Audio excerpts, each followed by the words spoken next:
Desperta. Paz do Senhor, adolescentes! Não, gente, vocês gritaram mais alto a semana passada pro Henrique. Então, cadê o Henrique aqui? Vem me ajudar. Cadê o Henrique? Henrique tá ali, beleza? Henrique, se fosse da minha cor, eu não ia te enxergar mesmo. Você tá vendo ali, você que tá ali. Paz do Senhor, adolescentes! Glória a Deus. Quero agradecer a Deus, em primeiro lugar, a oportunidade de estar aqui. Meu pastor Fábio. Meu nome é Elton. Sou casado para sempre com a Danusa. E ela tá ali. Ela tá melhorzinha do dente lá, gente. O negócio deu trabalho, esse negócio de dente, viu? Mas estamos aqui felizes. Nós somos líderes da célula Atos 2.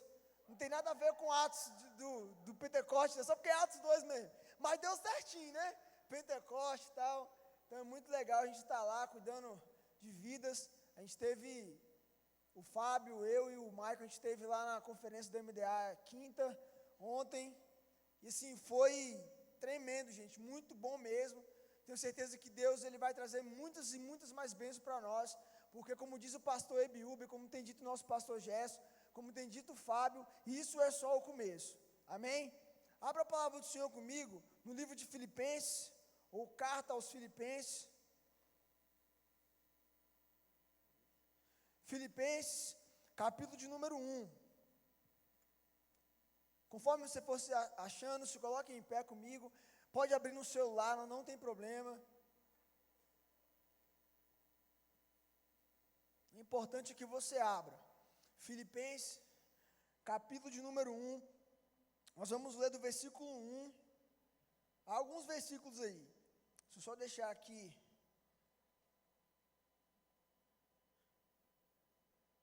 No esquema certinho. Vamos lá, Filipenses, capítulo 1. Amém? Quem não tem Bíblia também pode ficar em pé, gente. Por favor, vocês estão mortos aí, olha. Vambora, gente. Fiquem em pé. Próxima vez eu vou colocar umas taxinhas assim no banco. Entendeu? Aí quando vocês sentar, essa piadinha aí é muito antiga, gente. Aí quem fazia isso no jardim de infância, não faça isso, por favor. Filipenses capítulo 1, versículo do número 1 ao diante. Eu, Paulo e Timóteo, servos de Jesus Cristo, escrevemos essa carta para todos os moradores da cidade de Filipos, que pertencem ao povo de Deus e que creem em Jesus Cristo, e também para os bispos e diáconos da igreja. Que a graça e a paz de Deus, nosso Pai, e do Senhor Jesus Cristo estejam com vocês. Sempre que penso em vocês, eu agradeço ao meu Deus, e todas as vezes que oro em favor de vocês, oro com alegria por causa da maneira como vocês me ajudaram no trabalho de anunciar o Evangelho. Desde o primeiro dia até hoje, pois estou certo de que Deus, que começou este bom trabalho na vida de vocês, vai continuá-lo até que ele esteja completo no dia de Cristo Jesus. Vocês estão sempre no meu coração, e é justo que eu me sinta assim a respeito de vocês, pois vocês têm participado comigo desse privilégio que Deus me deu. É isso, o que vocês estão fazendo agora, que estou na cadeia, e foi o mesmo que fizeram quando eu estava livre, para defender e anunciar com firmeza o Evangelho. Deus é testemunha de que estou dizendo a verdade, quando afirmo que o meu grande amor por todos vocês vem do próprio coração de Jesus Cristo. O que eu peço a Deus é que o amor de vocês cresça cada vez mais, e que tenham sabedoria e entendimento completo. Diga, sabedoria, entendimento, a fim de que saibam escolher o melhor. Assim, no dia da vinda de Cristo, vocês estarão livres de toda impureza e qualquer culpa. Diga, livres de toda impureza e toda culpa. A vida de vocês estará cheia de boas qualidades, que só Jesus Cristo pode produzir para a glória e o louvor de Deus. Feche os seus olhos, vamos fazer mais uma oração. Deus, obrigado, Pai, por esse momento diante de Ti. Pai, obrigado, Deus, pela vida de cada um que está aqui, ó Pai. Deus, assim, ó Pai, como foi cantado, Deus, que nessa noite, ó Pai, nós viemos, ó Pai, nos apoderar, ó Deus, do reino que já desceu sobre nós. Deus, assim, ó Pai, como diz o autor dessa música, Deus, o teu reino já desceu sobre nós. Deus, não precisamos, ó Pai, fazer orações que já foram respondidas, mas precisamos, ó Pai, nos apoderar do teu reino. Em nome de Jesus Cristo, ó Pai, que Deus, cada coração que está aqui nessa noite, Espírito Santo, que venha ser tocado não por mim, não pelo Elton, Deus, mas pela Tua palavra, pois a Tua palavra, Deus, é lâmpada para os nossos pés, é luz para os nossos caminhos. Deus, em nome de Jesus Cristo, que a Tua palavra, Deus, venha penetrar em nosso coração e venha fazer morada, em nome de Jesus Cristo, amém. Pode sentar.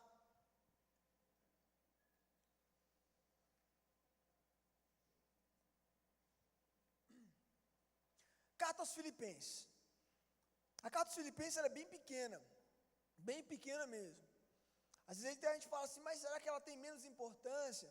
Até no Antigo Testamento a gente tem os grandes profetas e os pequenos profetas, e a única coisa que diferencia isso, na verdade, não é a importância de cada um, mas é o tamanho do livro, porque um tem mais capítulo do que o outro, só por isso.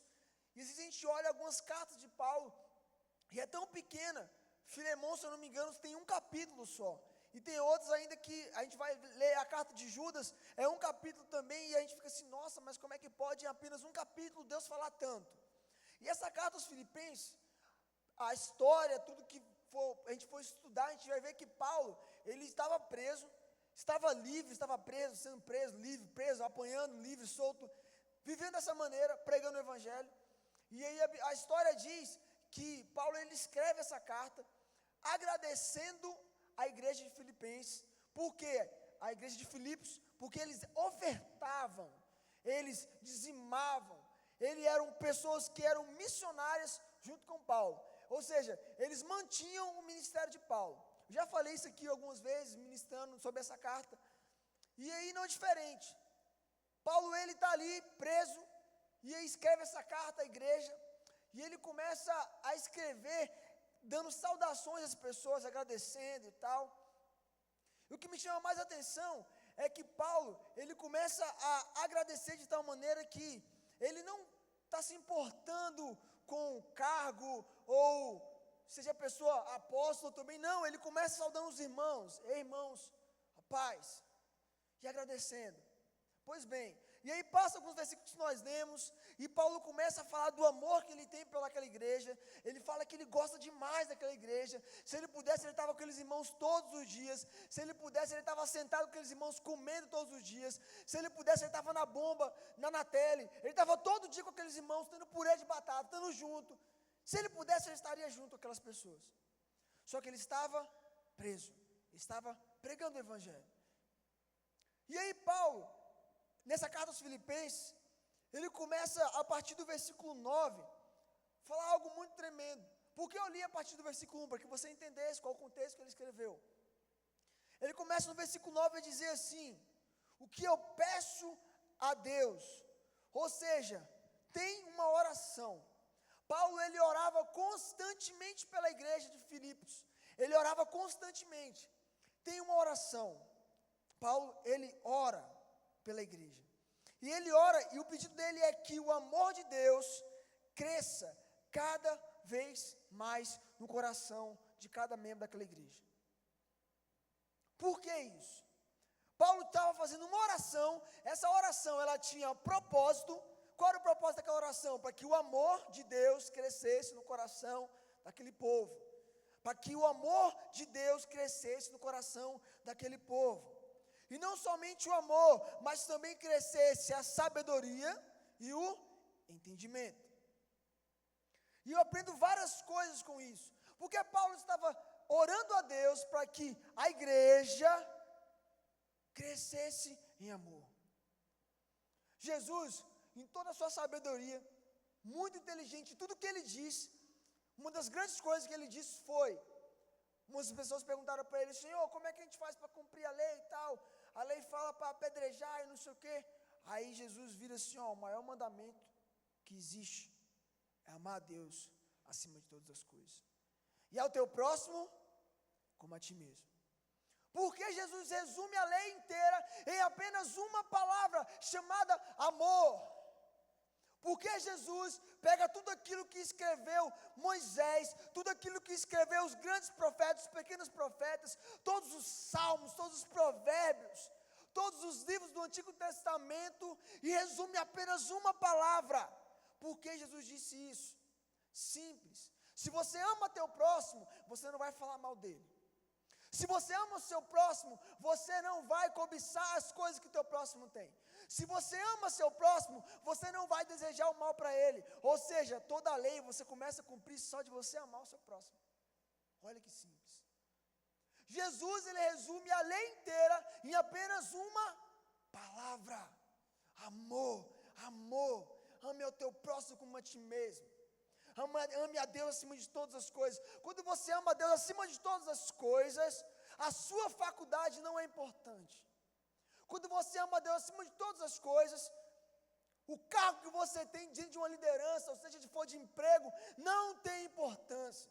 Sabe por que não tem importância? Eu, Elton, sou profissional de fotografia. Estou profissional de fotografia, mas eu não sou fotógrafo. Eu aprendi isso ontem. Fábio, está ali, nosso pastor, ele está advogado, ele está trabalhando na polícia, mas ele não é isso. Sabe o que nós somos? Nós somos filhos de Deus. Sabe por quê?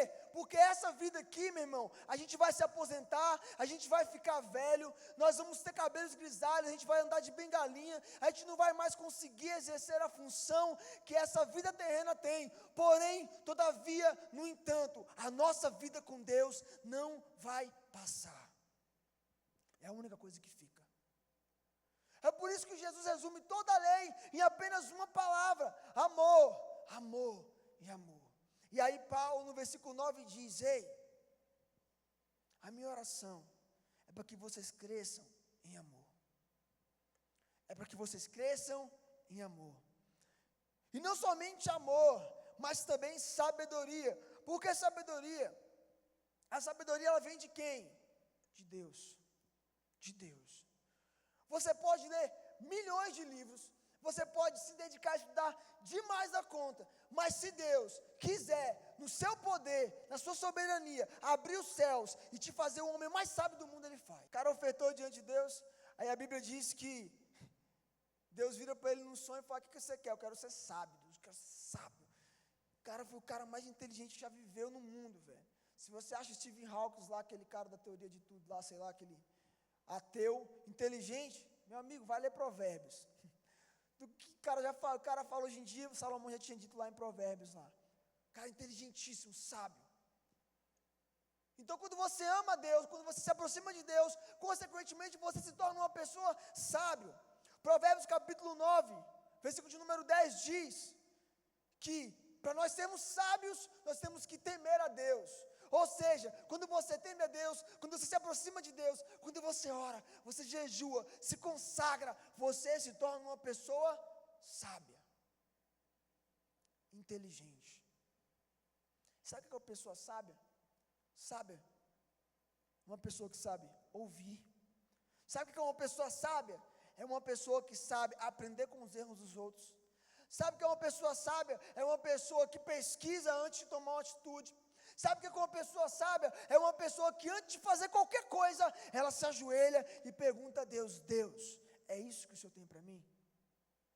E aí Paulo não fala somente sabedoria, ele continua dizendo, e não somente sabedoria, em um entendimento completo. Ou seja, você não somente não é inteligente, você não somente conhece as coisas, você não somente entende das coisas que estão acontecendo aqui, mas também você entende as coisas que estão acontecendo no mundo espiritual. Você está orando há 10 anos, Deus, me dá uma bicicleta. Jesus, eu quero tanto uma bicicleta. Deus, eu quero um Play 4. Jesus, como é bom um Play 4. Oh, Deus, abençoa um Play 4 ali, irmão. Queria um Play 4, Deus. Aí você está orando e nada acontece. Porém, a Bíblia diz que não é somente sabedoria que nós devemos ter, mas também entendimento. E que entendimento é esse? Não é somente do que você está vendo, mas é também daquilo que você não está vendo. A oração de Paulo. O que eu peço a Deus é que o amor de vocês cresça cada vez mais. E que tenham sabedoria e um entendimento completo. não é você entender em parte, não é você entender pouco, não é você entender aquilo superficialmente, mas Deus está dizendo para você, ei, jovem, adolescente, você precisa entender os meus mistérios, e esses mistérios são entendidos apenas quando você está diante da presença de Deus. É impossível você entender os mistérios de Deus se você estiver afastado dele. É impossível você entender os mistérios de Deus se você estiver longe do Espírito Santo. É por isso que Paulo está dizendo que o amor de vocês cresça. Que quando o nosso amor cresce por Deus, a gente se aproxima dele. E quando o nosso amor cresce por Deus, a gente começa a se encher de sabedoria. E quando a gente começa a se encher de sabedoria, a gente começa a entender não somente as coisas terrenas, mas com isso começamos a entender as coisas que estão acontecendo na região celestial. E a palavra de Deus continua dizendo, no versículo de número 10, a fim de que saibam escolher o melhor. E esse é o tema da minha mensagem nessa noite, a melhor escolha. Diga-se comigo, a melhor, não gente, pelo amor de Deus, a melhor escolha.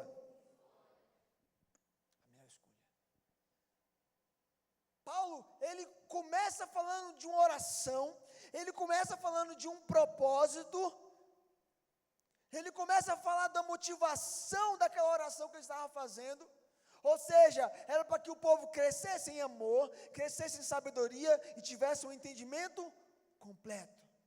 Para que Paulo queria que eles tivessem isso? Para quê? Por que Paulo deixou isso aqui para nós? Para que nós viéssemos fazer a melhor escolha. Fique em pé comigo. Fique em pé rapidinho. Vamos lá, gente, levanta aí. Tem gente sentada ainda, levanta aí, estou vendo todo mundo aqui. Agora senta de novo.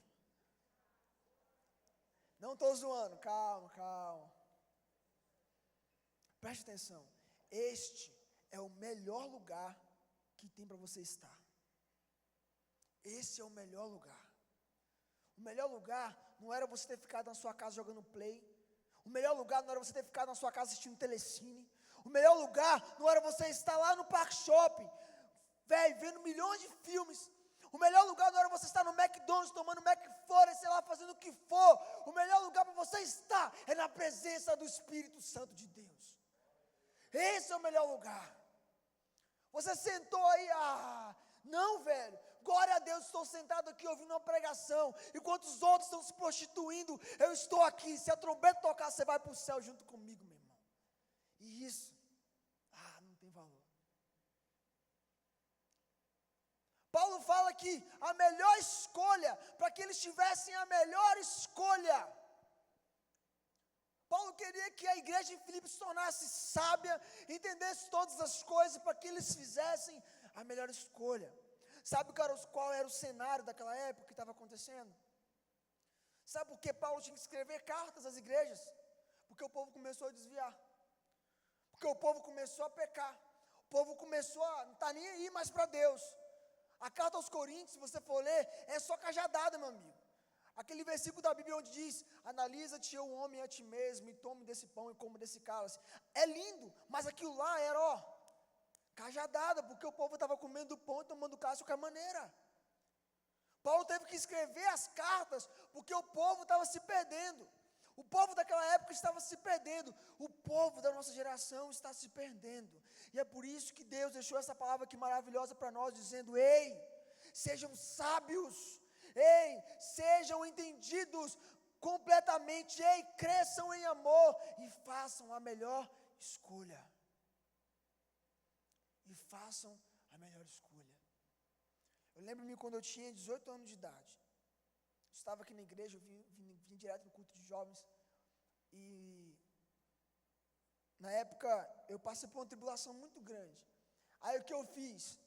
Eu falei para meus pais, eu falei, eu não vou mais para a igreja. Meus pais falaram assim para mim, como assim você não vai mais para a igreja? Eu falei, não vou mais para a igreja, não quero ir, vou servir a Deus na minha casa, balá.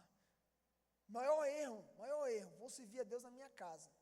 A Bíblia diz em Salmo 133 que é o quão bom e quão suave com os irmãos vivos em comunhão. A Bíblia diz nas cartas de Paulo que é bom que nós congreguemos, estejamos na casa de Deus. E eu, no meu pensamento, vou ficar em casa, de boa, vou ser santo na minha casa. Não vou sair, vou para o trabalho e volto de boa, tranquilão.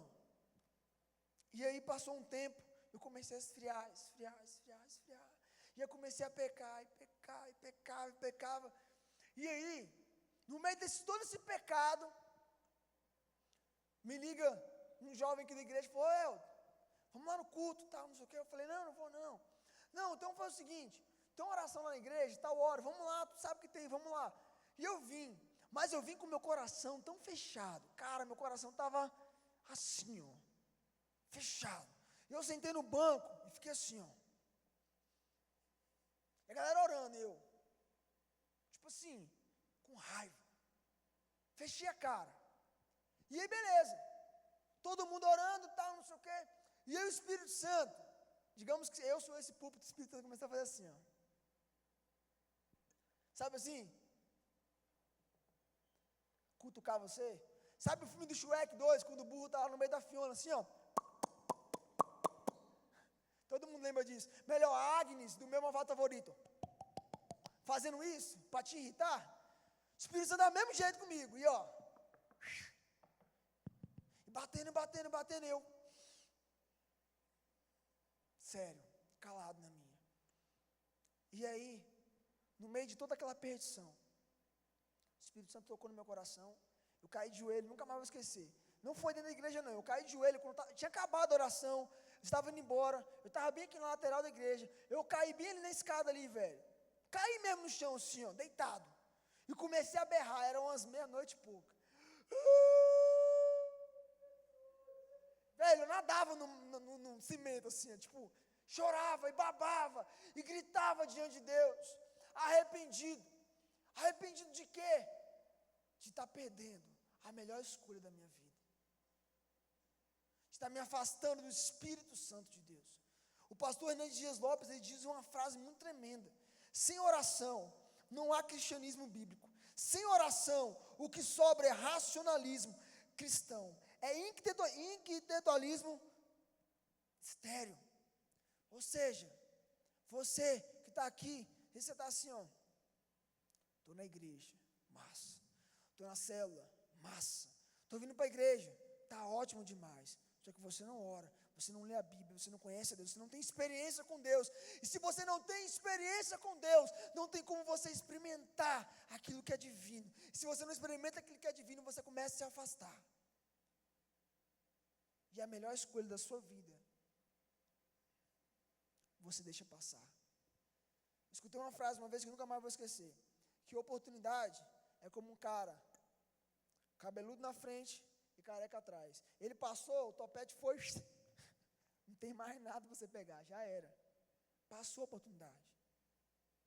A melhor escolha que você tem para fazer é servir a Deus. Escute isso. A melhor escolha da sua vida é servir a Jesus. Eu não me arrependo do dia que eu deitei lá no chão, eu fiquei berrando igual um idiota lá. Sério. Eu achava que era idiota, mas não era um idiota. Eu estava arrependido. Estou aqui hoje. Estou hoje com a minha esposa.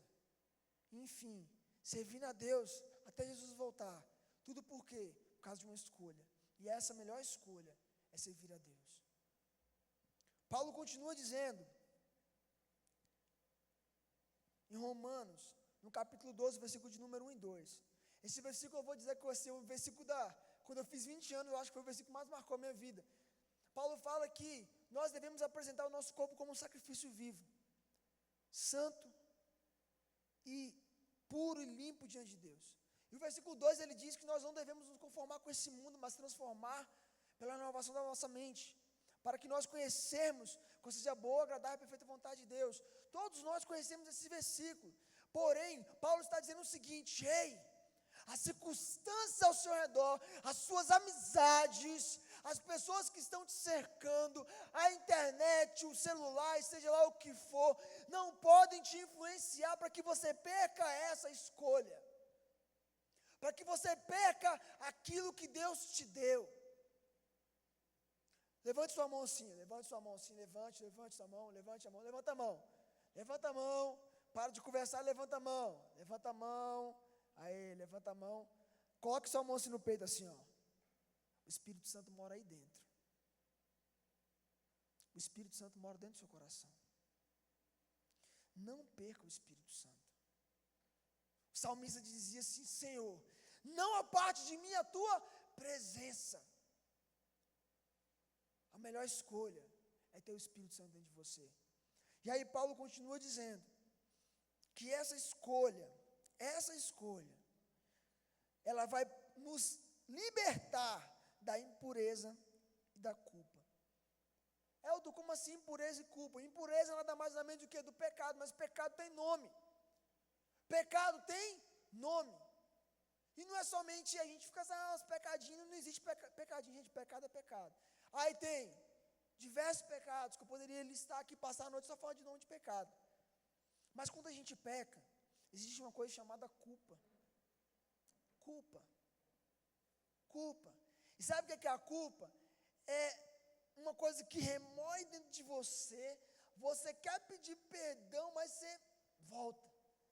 Você fica assim: não, Deus, eu sou tão sujo, eu sou tão lixo, que não se aproxima de mim, Jesus. Não se aproxima, Deus, eu sou lixo demais, não se aproxima de mim. Cara, e quantas vezes eu me senti desse jeito? Quantas vezes? O Espírito Santo está dentro do meu quarto e me abraçar e dizer assim: Elton, ainda assim que você se sinta como um lixo, eu sou o oleiro. E nós somos vasos na mão dele. Nós somos vasos. Talvez você está aqui nessa noite assistindo um lixo. Deus, eu não merecia estar nesse culto. Deus, eu não merecia estar ouvindo essa palavra. Mas o Espírito Santo de Deus tocou no meu coração. O pastor Fábio me ligou ontem e falou assim: você vai pregar no culto amanhã. E eu falei assim: é de Deus, velho, é de Deus esse negócio, é de Deus. É de Deus porque, cara, tem um negócio que eu quero falar, velho. Tem um negócio que Deus tocou no meu coração. Você pode estar sentindo um lixo, mas o Espírito Santo de Deus te considera um vaso precioso na mão dele. 2 Coríntios, no capítulo 4, diz que há um tesouro. Há um tesouro. E esse tesouro é colocado dentro de um vaso. E esse vaso é cheio de rachadura. Esse vaso não é um vaso de honra. Esse vaso é um vaso que foi feito para desonra. Mas Deus pega esse vaso para desonra e coloca em cima e fala assim: ei, filho, eu te escolhi e te chamei. Chega de culpa. Chega de culpa. Chega de culpa. Foi cantado aqui Pai Nosso. O pastor que escreveu essa letra, lá da Bethel Music, a gente aprendeu isso ontem. O pastor, ele diz a seguinte frase: que nós não devemos fazer orações a Deus que já foram respondidas. Às vezes você fica aí se culpando: Deus, mas eu pequei, não sei o que. O Espírito Santo de Deus está dizendo assim: ei, mas eu já te perdoei. Segue em frente, olha para frente, prossiga para o alvo que é Jesus. Prossiga para o alvo que é Cristo Jesus. Deixa o passado para trás e persegue o bom caminho de Cristo, velho. Para de olhar para trás. Para de olhar para trás. E aí o apóstolo Paulo continua dizendo: a vida de vocês estará cheia de boas qualidades. Em outras versões diz: e a vida de vocês estará cheia de bons frutos. E esse fruto será fruto de justiça. Sabe que justiça é essa? Não é a justiça de vir uma espada e cortar sua cabeça. Pá, não. É a justiça de que Cristo Jesus morreu na cruz. E Ele é fiel e poderoso para perdoar os seus pecados. E Ele habitando dentro de você, vai se cumprir o que diz em Colossenses capítulo 2, versículo de número 23. Que Cristo em nós, a esperança da glória. Abra a palavra de Deus comigo em Gálatas, no capítulo 5, versículo de número 22. Volta só um pouquinho aí, Gálatas é bem antes de Filipenses. Gálatas 5, 22.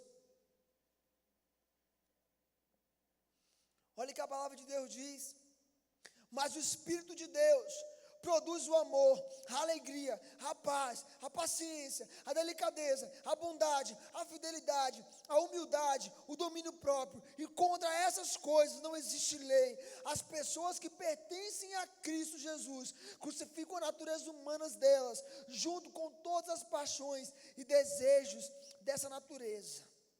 Ei, preste atenção, quem gera esse fruto não começa na gente, começa no Espírito Santo, mas começa a gente orando, Deus, coloca esse fruto dentro de mim, aí o Espírito Santo coloca esse fruto, e aí vem as oportunidades, e você começa a ter esse trabalho, vem a pornografia, você tem domínio próprio, fala assim, não, eu não vou ver esse negócio, vem uma pessoa querendo fazer você mentir, você, não, eu não vou mentir, vem uma pessoa querendo deixar você triste, e você, aqui não, a alegria do Senhor é minha força. É isso que Paulo estava querendo naquela oração. Ei, igreja, que vocês cresçam em amor, que vocês cresçam, não somente em amor, mas cresçam em sabedoria, que vocês somente cresçam em sabedoria, mas cresçam em entendimento completo, para que no grande dia do Senhor, vocês façam a melhor escolha. Sabe que dia é esse do Senhor? O dia do Senhor é todos os dias. Todos os dias é dia do Senhor, porque a gente não sabe qual o momento que Ele vai voltar. Então, meu irmão, sabe o que você vai fazer? Você vai sair daqui dessa igreja, você vai embora para sua casa, segunda-feira você tem aula, terça também, quarta. Sabe o que vai acontecer? Vai vir as tentações, e quando o pecado bater a porta, o que você vai fazer? Eu faço a melhor escolha, e a melhor escolha é servir a Deus. Eu faço a melhor escolha, e a melhor escolha é servir ao Espírito Santo de Deus. Pode doer? Pode. Posso tomar chibatada por causa disso? Pode. Posso ser zoado, sofrer bullying por causa disso? Posso. Mas a melhor escolha vai ser servir a Deus. Vai ser servir a Deus. Tem uma história, e essa história está na Bíblia. A Bíblia diz que está rolando um jantar. Olha para cá, olha para cá. Está rolando um jantar, e está todo mundo comendo, sentado de boa, e lá está Jesus, falando, sempre, Jesus, cara, né, Jesus falando e tal, palestrando ali para o povo, imagina que, gente, é tanta coisa que Jesus ensina, que não dá nem para a gente imaginar o que Ele fala, né? A gente fica assim, o que Ele falou naquela oportunidade, e Ele falando, e aí a Bíblia diz que está uma irmã fazendo a comida, está o outro irmão aqui sentado escutando, e essa mulher está de longe olhando. Ela está olhando, pá. E ela, eu faço ou não faço? Eu vou ou não vou? E aí ela começou com o pezinho nervoso, imagina, tipo assim, eu vou ou não vou. Ela vai no quarto dela, ela entra, ela pega um frasco de perfume, muito precioso. A Bíblia diz que você tinha que trabalhar um ano, para comprar um frasco de perfume. Cara, é caro esse perfume, velho. Muito caro. E ela pega aquele perfume e ela vai diante de Jesus. E sabe o que ela faz? Ela pega aquele perfume, ela quebra o perfume. E todo mundo, tá doido, velho? Como assim? Você quebrou o frasco. E ela tá nem aí para ninguém. Ela se ajoelha, joga em cima dos pés de Jesus e começa a lavar. Sabe o que é interessante?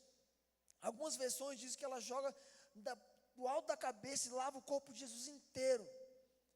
Eu gosto muito dessa versão que diz que ela joga sobre os pés. Porque os pés antigamente, a gente tem tênis, né? Se a gente pisar no cocô, é só ir e lavar. É verdade. As meninas de sapatilha não, né? Vai entrar no sapato, né, gente? Brincadeira, as meninas. Mas olha para cá. Antigamente, os caras andavam de sandália. Então imagina só, era camelo, cavalo, não tinha carro. Não tinha. Então imagina a cor do pé dos caras. Você imagina só a cor do pé dos caras. Os caras chegavam na casa, a primeira coisa que eles faziam era o quê? Lavar os pés. Jesus, quando lava os pés dos discípulos, Pedro fala para lavar, porque era muito sujo os pés dos caras, muito sujo mesmo. E aí sabe o que a mulher faz? Ela joga onde? Nos pés de Jesus. No pé que estava sujo, cara. Calma aí, né? Mas ela não se importa. Ela não está nem aí porque o pessoal vai pensar. Ela joga e começa a lavar os pés de Jesus com os próprios cabelos. Ela joga. E aí todo mundo começou a reclamar, e um Iscariotes, Judas, ele fala assim: ô, a gente poderia vender e dar para os pobres, cara. Você está fazendo isso aí. Aí Jesus repreende Judas e fala que os pobres sempre vão ter ajuda. Sempre vão ter ajuda. Mas aquela mulher, ela estava tendo apenas uma oportunidade. Ela estava tendo apenas uma oportunidade. Você que está aqui nessa noite, você não vai viver duas vidas. Esse negócio de espiritismo não existe. Você não vai viver duas vidas, você vai viver uma vida só.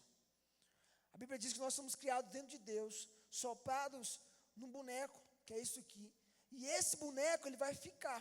O nosso espírito, a nossa alma, vai ouvir o quê? Eternidade, ou no céu, ou no inferno. Não existe outra vida, não existe. Não existe. Não existe. Não existe duas vidas, existe uma. Existe uma oportunidade de você viver para Deus. Existe apenas um momento da sua vida que você tem para viver para Deus. Eu estou com 24 anos de idade. Eu falo para vocês que várias coisas que eu deixei de fazer para Deus, eu me arrependo e falo assim: Deus, eu poderia ter feito mais. Deus, eu posso fazer mais. Eu tenho dito isso para o meu pastor: Fabão, eu vou fazer mais, eu tenho que fazer mais, porque eu só tenho uma vida. Daqui a pouco eu vou ficar velho, já era, passou, acabou. Não tem mais como voltar. É apenas uma oportunidade. É apenas essa vida. E aquela mulher, ela não deixou passar a oportunidade. Sabe o que ela fez? Ela quebrou o perfume. Ela derramou. Ela se derramou diante de Deus. Ela se derramou diante de Deus. E ó, você pode ler na palavra de Deus. Jesus diz que isso que ela fez seria lembrado para sempre. Está aqui na palavra. Está sendo lembrado para sempre. Se coloque em pé comigo nessa noite.